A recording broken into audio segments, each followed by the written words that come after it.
हृदय हमारे शरीर का एक महत्वपूर्ण अंग होता है। यह हृदय बिना थके हुए जन्म से लेकर मृत्यु तक हमेशा कार्य करता रहता है, हमेशा ये क्रियाशील रहता है। हमारा हृदय देखने में आकार में लगभग मनुष्य के बंद मुट्ठी की तरह दिखाई देता है। यह हृदय हमारे शरीर में वक्ष गुहा में दोनों फेफड़ों के बीच में थोड़ा सा बाईं ओर स्थित होता है। यह हृदय मनुष्य के हाथ की बंद मुट्ठी के लगभग समान दिखाई देता है। हमारा हृदय पूरे शरीर में रुधिर को प्रवाहित करता है और रुधिर को प्रवाहित करने के साथ साथ पूरे शरीर में ऑक्सीजन को पहुंचाता है। पूरे शरीर से कार्बन डाइऑक्साइड को फेफड़े तक लाता है। यही नहीं, यह भोज्य पदार्थ को पूरे शरीर में घुले रूप में पहुंचाता रहता है। हमारा हृदय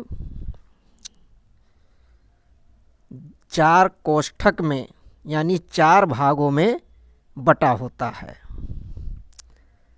देखिए ऊपर साइड में ये बाईं तरफ यहाँ पर छोटा भाग दिखाई दे रहा है, इसको हम बायां अलिंद कहते हैं।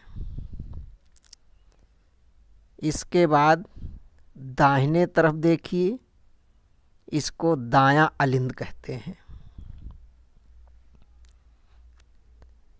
अब ये जो नीचे बड़ा सा भाग हमको फूलता और पिचकता हुआ दिखाई दे रहा है, इसको निलय कहते हैं। लेकिन यह निलय बाहर से तो नहीं दिख रहा है, 2 भाग में बटा है, लेकिन अंदर से ये 2 भाग में बटा होता है, जिसमें बाएं तरफ को हम कहते हैं बायां निलय और दाहिने तरफ वाले भाग को कहते हैं दायां निलय। तो चलिए इस निलय को हम थोड़ा अंदर से देखते हैं, तब इसकी संरचना हमको स्पष्ट दिखाई देगी।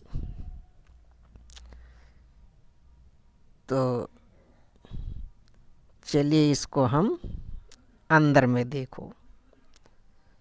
अंदर में देखिए, अब ये 2 भाग में स्पष्ट हमको दिखाई दे रहा है। ये है हमारा बायां निलय। इस बाएं निलय के बगल में देखिए, ये जो कोष्ठक दिख रहा है, ये है दायां निलय। इस प्रकार हमारे हृदय में 4 कोष्ठक होते हैं, मतलब 2 आलिंद होते हैं और 2 निलय होते हैं। कुल मिलाकर मानव का हृदय 4 कोष्ठक में बटा होता है।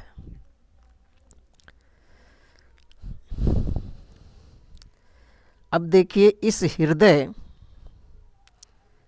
में यहाँ पर एक मोटी सी नली आपको दिख रही होगी। इस नली को कहते हैं महाधमनी। यह नली पूरे शरीर में शुद्ध रुधिर को पहुंचाता है।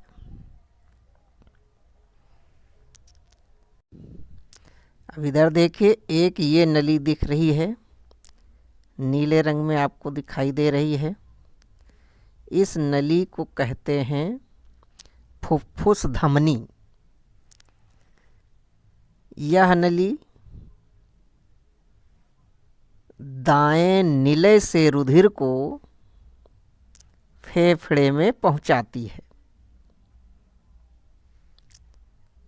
इसके बाद देखिए यहाँ पर ये नली आपको दिख रही होगी जो बाएं आलिंद से जुड़ा हुआ है। इसको फुफ्फुस सिरा कहते हैं। यह फेफड़े से रुधिर को बाएं निलय में लाती है।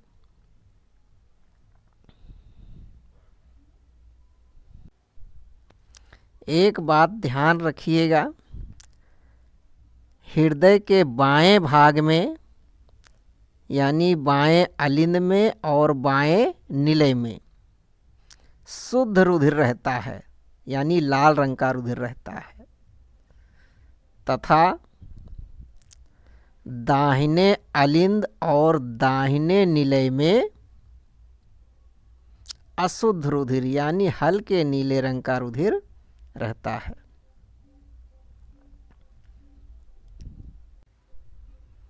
अब देखिए हमारे हृदय को भी कार्य करने के लिए रुधिर की ज़रूरत पड़ती है। तो हृदय के ऊपर देखिए दिख रहा होगा लाल रंग की धागे के समान नलिकाएं दिखाई दे रही हैं। इसको कारोनरी धमनी कहते हैं। इसके द्वारा हृदय को रुधिर प्रदान किया जाता है और यहीं पर हृदय से रुधिर को वापस हृदय के कोष्ठक में ले जाने के लिए सिरा होता है, उसको हम कारोनरी सिरा कहते हैं।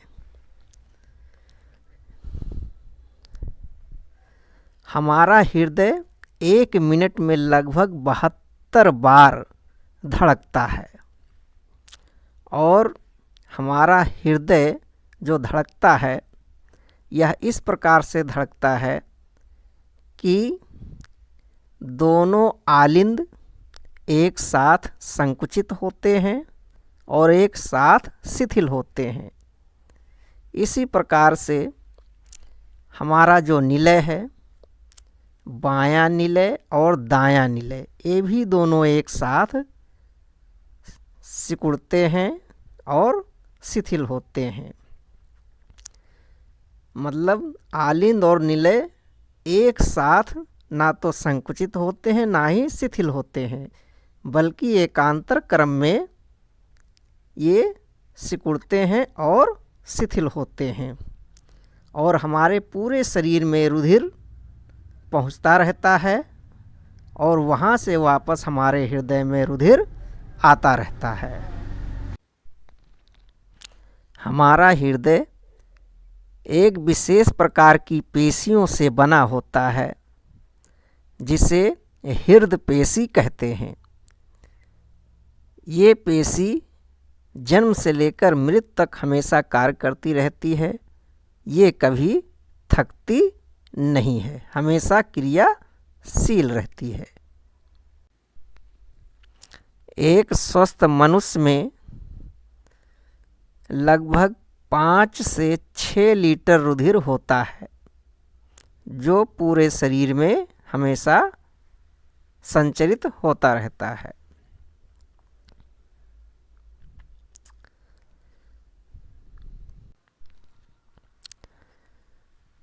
शरीर में रुधिर परिसंचरण की खोज विलियम हार्वे नामक वैज्ञानिक ने किया था।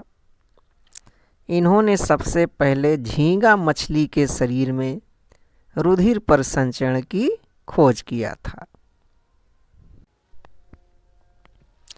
रुधिर जब धमनी में या सिराओं में प्रवाहित होता है तो नली पर दबाव उत्पन्न होता है जिसे हम रुधिर दाब कहते हैं। यह रुधिर दाब स्वस्थ मनुष्य में जो होता है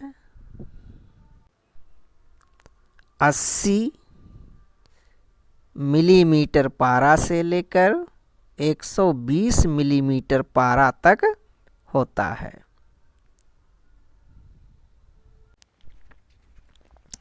हृदय से जो नली रुधिर को पूरे शरीर में पहुंचाती हैं उनको धमनी कहते हैं, तथा जो नली शरीर से हृदय में रुधिर को लाती है उसको शिरा कहते हैं।